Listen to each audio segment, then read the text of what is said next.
Astaghfirullahalazim alladzi la ilaha illa huwal hayyul qayyum wa atubu ilaih. A'udzu billahi minasyaitonir rajim. Bismillahirrahmanirrahim. Alhamdulillahirabbil alamin wassalatu wassalamu ala asyrafil anbiya'i wal mursalin wa ala alihi wa sahbihi ajma'in.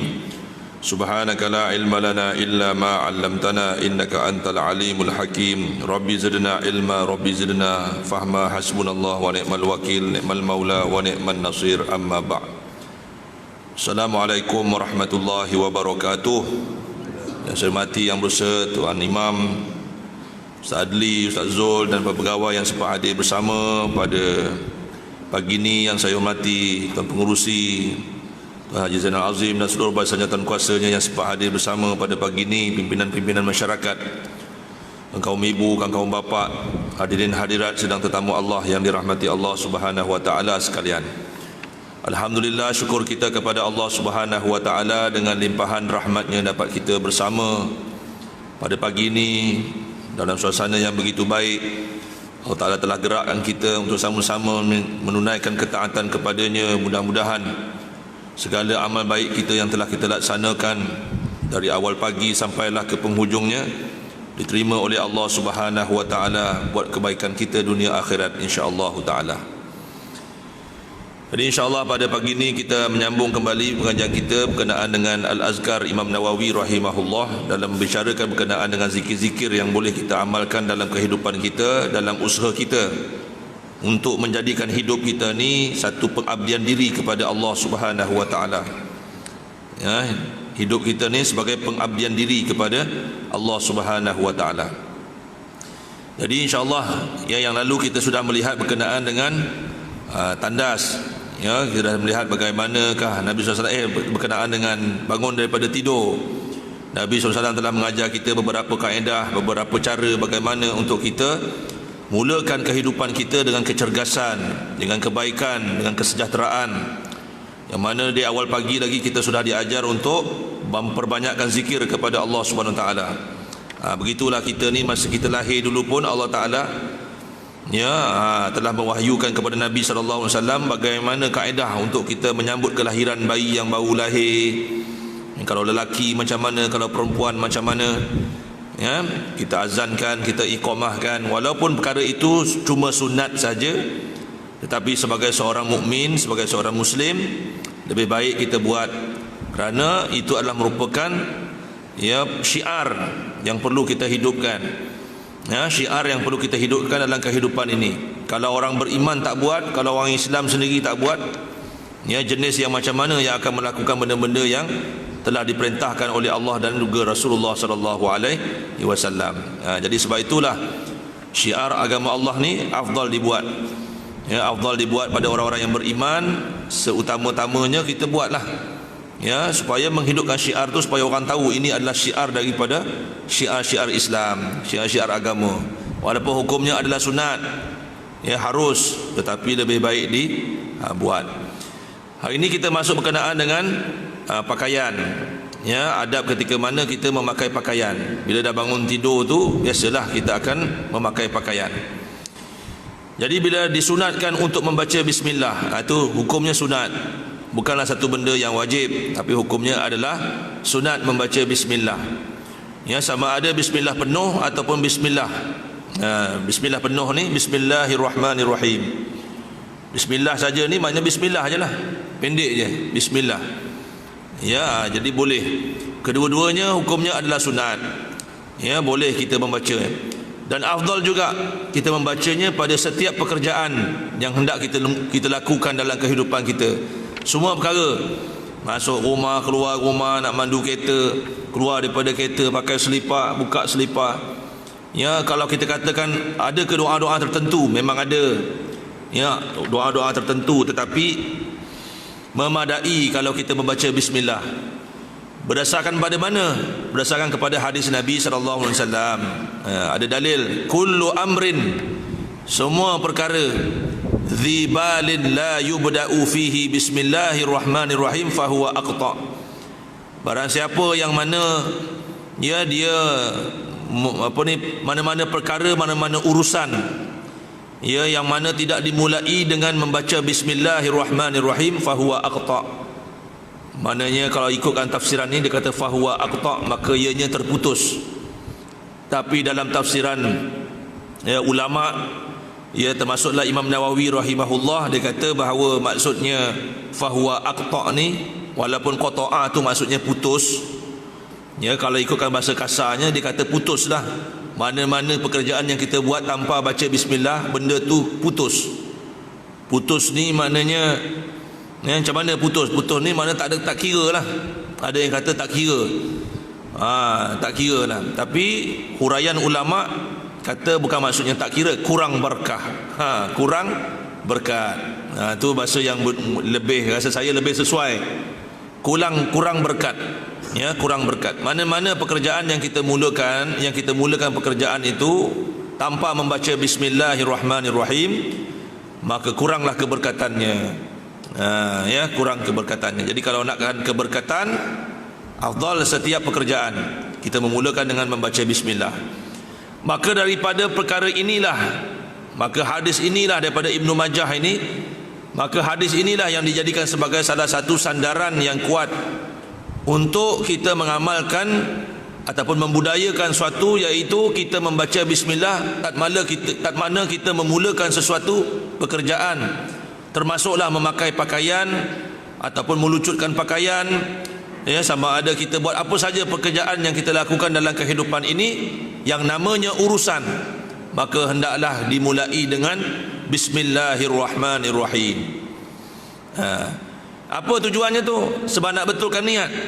Mana-mana perbuatan yang kita buat dalam hidup ini yang tidak diniatkan kerana Allah, mana bukan untuk Allah. Mudah je. Sebab itu Nabi SAW ketika mana dalam peristiwa hijrah, Nabi betulkan niat, sedangkan ketika itu para sahabat dan juga kaum muslimin muhajirin nak pergi ke Madinah Al-Munawwarah, nak bergerak daripada Madinah Al-Munawwarah.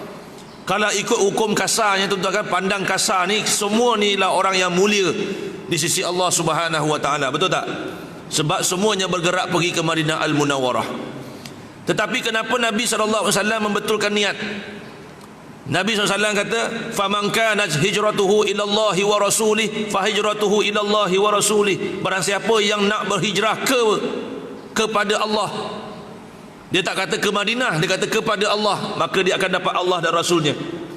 Kenapa Nabi tak ada kata barang siapa yang nak berhijrah kepada Madinah, maka dia akan dapat Madinah? Dan itu maknanya menunjukkan bahawa di situlah peranan niat.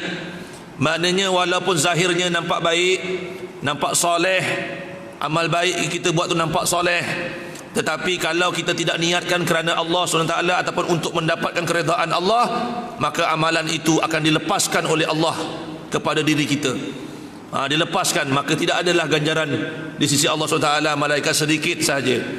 Sedikit saja, tuan-tuan, kalau adalah niat-niat baik kita tu, kita hanya dibagikan sebagai amal baik, ya, amal baik kita saja, tuan-tuan, kan. Sedangkan di sisi Allah, perbuatan kita ni walaupun kecil boleh jadi berlipat kali ganda kalaulah kita niatkan tadi tu kerana Allah Subhanahu wa taala. Sebab tu kena berhati-hati dengan niat. Orang pergi masjid kerana Allah ataupun pergi masjid tanpa niat kerana Allah, kan ada berbeza, kan, ada beza.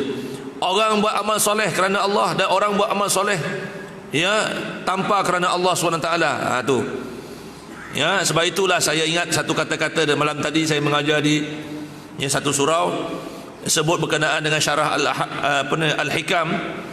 Ya, seorang lelaki bertanya kepada, iaitu Al-Wais Al-Qarni, salah seorang sahabat, ya, Al-Wais Al-Qarni, tanya kepada Al-Wais Al-Qarni, Al-Wais, kamu raikanlah, ya, silaturahim antara kami, kata, raikanlah, datanglah mengunjung, ya, datanglah jumpa kami, jumpa dan sebagainya, kan, kita datang ziarah menziarahi. Maka Al-Wais kata apa? Aku lebih suka mendoakan kamu di belakangku, di belakang, daripada aku datang di hadapan kerana aku bimbang. Kalau aku duduk di hadapan, amalan aku jadi dua benda. Yang pertama sekali ialah pameran, yang keduanya ialah riak. Dia kata dia takut itu.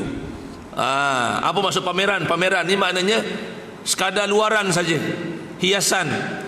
Ya, kadang-kadang kita pergi ke satu tempat, no, hiasan, Contoh macam kita lah tuan-tuan kan, tak goma sama orang tu. Memang kalau ikutkan memang tak goma, orang pun tahu kita tak goma. Tapi bila dijemput datang rumah orang tu, takkanlah kita nak ni kan, kita akan jadi baik lah tiba-tiba kan. Rumah orang tiba-tiba jadi baik. Itu maknanya hiasan lah, lakonan. Lakonan lah tu sebenarnya tak baik lagi tu. Dia lakonan dia tentang wayang aja. Dia depan zahir je nampak baik. Ya, sebab ni rumah orang tu. Kalau rumah dia mungkin dia marah lah. Contoh malam tadi saya tengok satu viral dekat satu masjid kan, 24 bulan 8 tak silap saya, 25 bulan 8 ni bulan ni lah kan, ada satu viral, satu video seorang jemaah sepak jemaah tu ya, kan ada kan. Padahal terlanggar belakang je, orang tu tengah duduk, orang tu terlanggar belakang, habis dia sepak je. Bangun daripada tika semayang dia, terus dia sepak ya. Orang tu dipukul dengan kepala kan, maknanya jemaah macam kata dahsyat betul haji ni. Walaupun dah berumur tu, menunjukkan itulah nama pameran hati manusia ni. Kadang dia datang Jumaat, tu bukan pasal kerana Allah, pasal dah budaya dia. Dah budaya dia datang, betul tak? Bukan kerana Allah, kadang-kadang dia datang sebab dah budaya dia, dah ditrain daripada kecil dia datang. Orang kenduri kendara, budaya dia, budaya merewang, budaya datang membawang, contoh gitu kan. Dah budaya dia, tak boleh nak kata apa kan, budaya dia. Sampai saya pergi kat semalam, ada satu tempat namanya Felda Bersaut. Saya tanya makcik tu, dia kata saya ni daripada kecil, makcik ni daripada kecil dah ditrain oleh mak bapak lama-lama dulu dah, daripada umur 7 tahun umi kenduri kendara mati ke dalam kampung ni mesti pergi. Jadi kalau makcik duduk dalam rumah, kalau tengok kawan-kawan pergi tu tak boleh, dia kata. Kaki tu gatal, tak pergi juga, dia kata. Bagaimana level dia tu, maknanya dia bagi tahu bahawa dia tak boleh sebab dia dah ditrain begitu. Jadi soalannya yang saya nak fokus kat di sini, inilah yang membezakan sama ada amalan kita tu tadi dapat Allah dan Rasulnya, dapat pahala di sisi Allah dan Rasulnya ataupun tidak, berdasarkan kepada niat kita. Walaupun perbuatan kita zahirnya nampak baik, zahirnya nampak soleh, tetapi kalau tidak disulami dengan niat kerana Allah SWT, ataupun memang kita buat tidak untuk mendapatkan keredaan Allah, kita bimbang nanti amal soleh tu tak ada. Yang kita rasakan itu amal soleh tu, rasanya kita rasa ada tapi tak ada. Sebab itu nawaitu ni amat penting. Sebab itu dalam apa-apa perbuatan itu afdal kita mulakan bismillah. Hukumnya walaupun sunat, tetapi sebenarnya sunat yang diajarkan ni adalah merupakan satu panduan dalam hidup kita supaya kita melakukan sesuatu pekerjaan itu lillahi ta'ala. Kalau orang baca bismillah, sudah tentulah di situ dengan nama Allah. Bismillahirrahmanirrahim itu dengan nama Allah. Ya, dengan nama Allah ni maknanya walaupun hati kita ni belum lagi ikhlas kerana Allah, tapi dah disebutkan selalu bismillah, bismillah, bismillah, insya-Allah. Ya, insya-Allah tuan-tuan kan.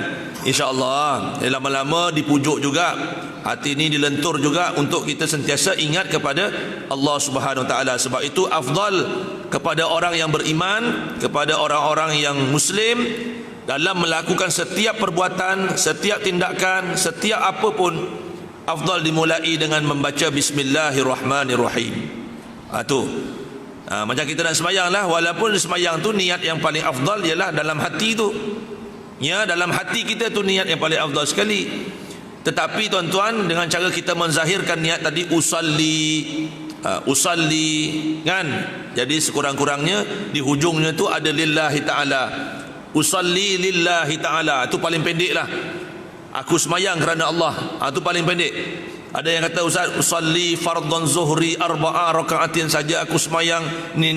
Okey, paling ringkas pun boleh usalli lillahi ta'ala, ataupun bismillah boleh, tak ada masalah. Sebab yang penting solat kita tu, kita tahu kita solat apa.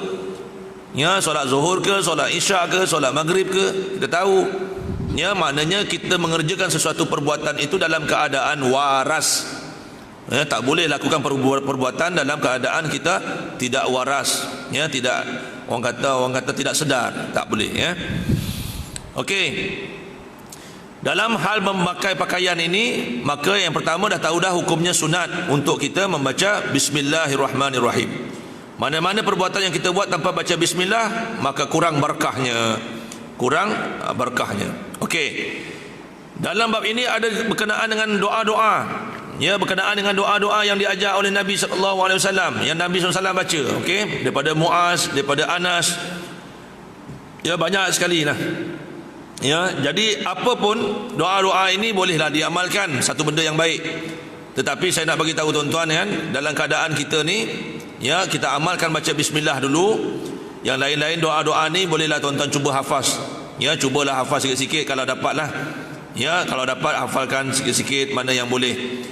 Dan sebagai rumusan, sebagai ringkasan kepada bacaan doa ini, saya boleh katakan bahawa apabila kita menyarung pakaian, afdal kita mengucapkan alhamdulillah. Ya, bila kita dah sarungkan pakaian tu, afdal kita ucapkan alhamdulillah. Kalau boleh tambahlah kasani. Ya, kasan ni apa? Kasani ni apa? Kasani maksudnya ialah memakaikan. Kasani, memakaikan ini, pakaian ini. Kasani hadha, ya, memakaikan pakaian ini kepadaku. Ya, kasani hadha, memakaikan ini kepadaku. Ya, jadi kalau tak boleh ingat, cukuplah kita baca alhamdulillah. Ya, pakai pakaian alhamdulillah. Ya, lepas sembahyang alhamdulillah. Ya, kita pakai seluar alhamdulillah. Ini tak masuk lagi dalam bab, ya, ini tak masuk bab pakaian itu gambar binatang ke, itu tak masuk, ya. Ini bukan, ini adab pakai pakaian sahaja. Ya, ini belum masuk dalam bab saya pakai baju bergambar ustaz masa semayang boleh tidak? Ustaz, saya pakai baju yang gambar anjing. Anjing mana pula datang ni? Contohnya saya pakai baju hush puppies ustaz, ada anjing pula situ. Macam mana hukumnya ustaz? Dan sekarang ni anjing tu pula makin lama makin besar pula. Kata dah membesarlah anjing tu kan. Dulu anjingnya kecil. Dulu tulisan aja hush puppies. Lepas tu ada anjing kecil je. Sekarang hush puppies tu anjingnya dah besar. Dah dewasa ustaz. Macam mana tu? Jadi itu juga, itu belum masuk lagi bab tu. Ya, belum masuk lagi, ya. Kemudian pakaian bernyawa. Ustaz, saya pakai gambar orang ustaz. Saya pakai gambar-gambar apalah. Ya, penyanyi rock. Ya, saya pakai itulah dan semuanya berrock. Berrock pun pakai, kan? Jadi terpulanglah. Itu kita tak masuk dalam bab tu lagi. Ya, kita tak masuk dalam bab tu. Saya cuma cakap dari segi dasarnya, iaitu bila kita memakai pakaian alhamdulillah. Ya, alhamdulillah, syukur kepada Allah, dia memakaikan kita ini, memakaikan pakaian kita yang ini. Ya, alhamdulillah. Okey. Kemudian yang keduanya ialah zikir ketika memakai pakaian baru, kasut baru dan lain-lain. Kan? Zikir ketika mana pakai pakaian baru, kasut baru dan lain-lain. Ini maksudnya bahawa ya disunatkan ketika memakainya, ya, untuk membaca seperti sebelumnya. Kena faham. Apa maksudnya? Sebelum ini kita dah belajar, iaitu afdal, sunat hukumnya kita memakai sesuatu, kita membaca bismillahirrahmanirrahim. Jadi begitu juga dengan pakaian baru. Kalau kita memakai pakaian baru, kasut baru ke, seluar baru dan apa sajalah yang baru, ya, rambut baru. Contohnya kan kita pakai rambut baru, rambut palsu yang baru. Ya, dalam Islam apa hukum pakai rambut palsu? Ya. Apa hukum Boleh tak boleh? Harus. Ya, kalau muka nampak garang, nampak betul rasa macam nak kena kaki je kan. Kalau dia botak contoh kan. Kan tengok muka macam nak kena kaki kan. Jadi nak elokkan apa tu, afdal lah dia pakai kan. Tapi sebaik-baiknya tak payah. Berkata asal hukum semua satu benda, hukumnya adalah harus. Tengok kepada nawaitu, kepada niat kita tuan-tuan. Betul tak? Tengok kepada nawaitu. Begitu juga tanam gigi. Pakai gigi dan sebagainya kan. Macam-macam mana. Tengok kepada asal hukum adalah harus, boleh. Tapi kalau nawaitunya, itu nanti akan ada satu perincian yang lebih mendalam berkenaan dengan perkara tersebut. Jadi bila kata pakai pakaian baru ni, maknanya seperti biasa alhamdulillah juga. Ya, alhamdulillah juga. Dan ada beberapa doa yang telah pun ditunjukkan oleh Nabi sallallahu alaihi wasallam. Okey. Jadi ada juga ya beberapa pakaian. Namun doa-doa ini juga terlalu panjang untuk tuan-tuan baca. Banyaklah sebab Nabi orang Arab, baginda tu senanglah. Ya, baginda ataupun orang-orang Arab ni senanglah mengamalkan. Kita orang Melayu ni agak sedikit ya sedikit kena mujahadah sikit lah, kena ada hafazan, kena usaha keras sikit untuk menghafaz. Ya, tak ada masalah, ya, Allah Ta'ala lebih tahu.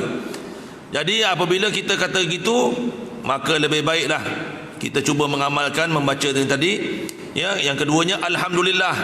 Bila pakai pakaian baru ni alhamdulillah juga, sebagaimana hadis yang diriwayatkan oleh Imam Tirmizi daripada Umar radhiyallahu anhu, man labisa thauban jadidan, barang siapa yang pakai pakaian baru, faqala alhamdulillah, maka dia mengucapkan alhamdulillah, allazi kasani, ya, yang mana dia alhamdulillah yang telah memakaikan pakaian ini, kasani, ya, kasani selalu kita dengar kan, ya, Ustaz Hasnan Kasan, ya, kasan tu apa maksud kasan? Saya nak bawa perkataan kasan tu.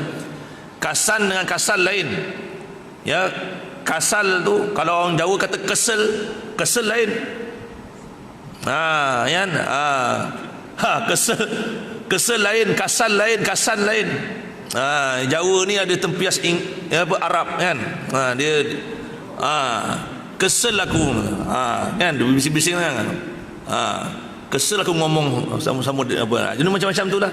Kan? Jadi kesel tu lain, kasan tu lain. Kan? Saya pasal Jawa faham tu pasal bahasa popular. Popular kalau kena bebel dengan bini bahasa popular. Bini Jawa kan. Kalau tak nak bagi marah dia Jawa lah kan. Jadi dah faham. Daripada kahwin sampai sekarang itulah perkataan. Kalau dah fed up tu tu. Kan, dia dah tahulah kesel tu apa kan. Kasal tu malas. Allahumma inna na'udzubika minal ajzi wal kasal. Kasal tu malas. Kalau tuan kata Allahumma inni a'udzubika minal apa ni ajzi wal, ya, kesel. Kesel tu dah lain. Allah Taala faham tu. Ni lain ni Jawa ni kata. Kan, jadi kasal tu sebut tu betul kan. Kasal tu malas. Kasan ujungnya N, ujungnya nun. Kasan tu pakaian. Ya, kasani, memakaikan ini kepadaku, barang siapa yang baca ni. Maka Allah Subhanahu Wa Taala apa tuan-tuan? Thumma amada ila thawbil ladzi akhlaqa fatasaddaqa bihi kana fi hifzillah. Ya, apabila dia memakai pakaian itu dengan niat itu, kemudian dia mengambil pakaiannya yang lama. Mengambil, dah dapat benda baru, dia ambil yang lama, sedekahkan. Thumma amada ila thawbil ladzi akhlaqa fatasaddaqa bihi. Kemudian dia ambil pakaian lama dia, amada ila thawbil ladzi akhlaqa fatasaddaqa bihi, dan dia sedekahkan. Kita ni orang Islam tak digalakkan menyimpan barang-barang lama banyak. Tuan-tuan, jangan simpan banyak-banyak. Kalau kita fikir dalam rumah kita tu almari baju kita je tuan-tuan kan, bergayut almari tu. Tuan-tuan kan, berak-rak tuan-tuan kan, almari je tu. Kan, jadi bayangkan baju-baju kita fikir balik. Kalau kita meninggal, pakaian tu macam mana? Pakaian tu macam mana? Kalau meninggal tuan-tuan kan, pakaian tu macam mana? Okey, kita kalau rumah kita sedekahkan tuan-tuan. Betul, kita kata betul, sedekahkan. Tapi tuan-tuan kena ingat, barang yang kita sedekahkan, yang sedekahkan walaupun atas nama kita, walaupun kita punya, di saat kita tak berdaya lagi untuk membuat keputusan, ya, sama ada boleh ataupun tidak, pahalanya tak seperti barang yang kita sedekahkan semasa kita bernyawa dan boleh membuat keputusan. Itu lain, beza. Contohnya baru-baru ni ada satu jenazah tu, tak sebut nama, jenazah tu meninggal. Ya, sebelum dia meninggal, anak dia beritahu, Ustaz, saya boleh ke saya faraidkan? Saya kata macam mana? Okey, dia kata sebelum arwah meninggal ni, arwah sempat duduk, arwah kata duit aku dalam laci tu ada RM73, kau tolong bagi kat masjid. Aku memang tak ada hutang kat masjid, tapi kalau ada terhutang bagi, kata RM73 berapa sen dah dia sebut. Kemudian duit aku dalam Hong Leong Bank tu kau keluarkan, sedekah kat sini, dia kata. Sedekah, kau jangan ambil 1 sen pun, dia kata. Okey. Soalannya, kata Ustaz, masalahnya kami ni macam mana tu? Hartanya faraid ke tidak? Saya kata tak boleh. Ya, kenapa tak boleh faraid? Sebab dia wasiat, dia bukan untuk faraid, untuk sedekah semasa hidup. Dia hidup lagi. Dia hidup lagi. Ya, dia sedekah masa hidup. Itu kategori sedekah masa hidup. Kategori sedekah masa hidup. Yang faraid ni benda yang tak sempat dia sedekahkan masa mati, itu lain. Harta yang tinggal semasa mati, tuan-tuan, itu kategori lain. Ini semasa hidup, dia tengah duduk lagi, dia tengah waras lagi, dia cakap tu duit dalam Hon Leong Bank tu, dia tak sebut bank lain, Hon Leong tu kan. Tu ingatkan banyak lah sangat, rupa tak adalah banyak, adalah 200 dalam Hon Leong tu, 200 ya, rupa dalam bank lain banyak kan. Cerdik dia tu kan. Mungkin agaknya dia buat wasiat tu, dia tak jangka dia mati, mungkin lah kan, tiba termati pula kan. Contoh gitulah, agak-agaknya lah kan. Kita sangka baik je lah kan. Tapi tak apa, itu nama sedekah walaupun RM200, walaupun RM73, tetapi soalannya sedekah semasa mati lain, sedekah sebelum mati lain. Pahala besarnya tu berbeza-beza.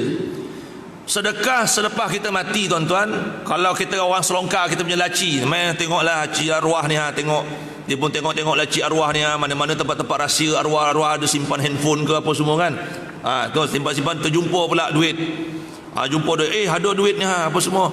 Mak sedekah je lah mak. Kata, yelah sedekah lah abah kau punya ni, sedekah lah ni, sedekah ni apa semua kan. Itu sedekah masa kita dah mati. Itu lain. Pahalanya para ulama sependapat, hampir semua ulama dalam dunia ni sependapat bahawa manfaatnya tidak seperti bersedekah semasa dia masih hidup. Masa hidup lain. Sebab itu saya kata tadi berbeza. Ya, jadi pakaian kita ni maknanya kita pakai cukup-cukup lah, kita boleh salin seminggu dah lah. Kan?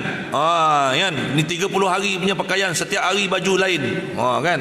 1 hari bulan baju lain, 2 hari bulan baju lain, 3 hari bulan baju lain, 4 hari bulan baju lain, 5 hari bulan. Itu satu rumah, tak masuk rumah lain. Jadi maknanya tuan-tuan kan baju terlampau banyak. Jadi macam mana nak buat? Jadi afdal lah, sedekahkanlah mana-mana salah satu baju kita tu, sedekahkan. Sedekah ni tuan-tuan, baju yang elok, jangan baju-baju yang kita tak pakai, baju-baju yang dah buruk, baju-baju yang dah kuyak, baju-baju yang membawa kepada mudarat. Contohnya kita dulu orang yang rockers, kita ada baju rock, kita pun sedekahkan yang rock-rock tu kan. Kita dulu macam tu kan. Kita dulu penggemar binatang, contoh kita ni penggemar National Geographic kan. Contoh kan, ada gambar monyet kera tu, kita minat, kita suka dan sebagainya. Benda-benda macam ni dikata afdal, para ulama kata afdal tidak disedekahkan sebab boleh membawa kepada perkara-perkara yang lebih besar mudarat dia. Contohnya orang tu tadi akan rasa kan, kalau orang tu peminum arak, dia akan rasa macam apa kalau baju yang dibagi itu baju yang berkaitan dengan arak, contoh kan. Jadi tak digalakkan. Okey. Jadi barang siapa yang sedekahkan pakaian lama dia, kana fi hifzillah, dia akan dapat 3 perkara. Yang pertama, kana fi hifzillah, dia akan dapat perlindungan daripada Allah SWT.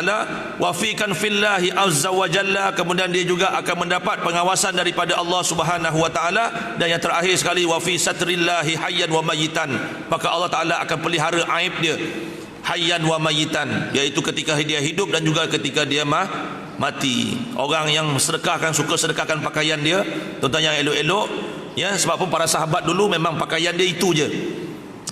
Pakai baju tu, kalau ada baju baru dia pakai baju baru, lama sedekah kat orang kan. Kemudian kan dapat baju baru lagi, tuan-tuan kan, yang dia pakai tu dia sedekah kat orang pula kan, dia sedekahkan gitu. Itu budaya dululah kan. Jadi tuan-tuan, macam itulah budayanya. Sebab apa? Itulah janji Allah SWT ya, iaitu 3 perkara. Tuan-tuan dapat hifzillah, tuan-tuan dapatkan fillah, dan tuan-tuan dapat fi sitrillahi hayyan wa mayitan, iaitu dalam perlindungan Allah Subhanahu wa taala. Tapi nak sedekah pun, masyarakat kita pun kena juga ada adab. Jangan tengok baju sedekah kita tu, tengok abang, bukan baju abang tu. Mulutnya tu. Kalau kau buat macam tu, maknanya pahala tak ada lah, terbang lah, menyakiti orang yang memakai baju tu. Jumpa kat orang kahwin kat masjid ni kan, jumpa lah tu, ni baju saya bagi tu kan, gitu kan, tersinggung hati orang tu kan. Janganlah orang dah bagi baju tu, jangan disebut-sebut kan. Ni sebut itu selalu arwah macam tu lah. Dulu kat Kuala Lumpur dulu, arwah kalau meninggal, memang kawasan orang kaya lah, bagi baju macam-macam jenis baju lah, aero baju je bagi, kita pakai lah kadang-kadang pergi tu. Ustaz cantik, ustaz pakai baju arwah. Aku cakap contoh lah kan, cantik, ustaz manis. Saya tengok ustaz ni rasa segak macam arwah juga. Bukan jual arwah. Aku kata besar kecil pula aku cakap. Besar kecil. Sedekah dah satu bab, kita pakai baju arwah dah, kita dah sama arwah pula. Kan dah sebut-sebut pula kan. Dah anak pun tanya, "Bah, baju arwah tu baju apa?" Arwah tu orang mati dah. Ini baju orang mati. Langsung tak pakai sampai lani. Tak pakai dah. Kan bukan pasal apa tuan-tuan, tak boleh lah sebut. Maksud saya janganlah mulut kita jangan gatal duk sebut kan. Sebut-sebut yang tu janganlah. Singgung hati orang kan. Kita kalau sedekah pakaian kat mana-mana pun, orang-orang mana pun kita sedekah kan. Hari raya kan, tu sebenarnya baju awak pakai tu baju saya punya tu. Saya kasih tu. Apa semua tak boleh, janganlah macam tu kan. Tak manis. Ya, sebab dalam Islam dah sebut dah. Ya, jangan sakiti orang yang kita bagi sedekah tu, jangan sakiti dia. Kan? Jadi contoh lagi tu ya. Okey, jadi syukur zakat tu insya-Allah kita akan masuk pada masa yang akan datang dalam bab-bab yang seterusnya. Jadi ada apa-apa soalan? Ada? Okey, cikgu.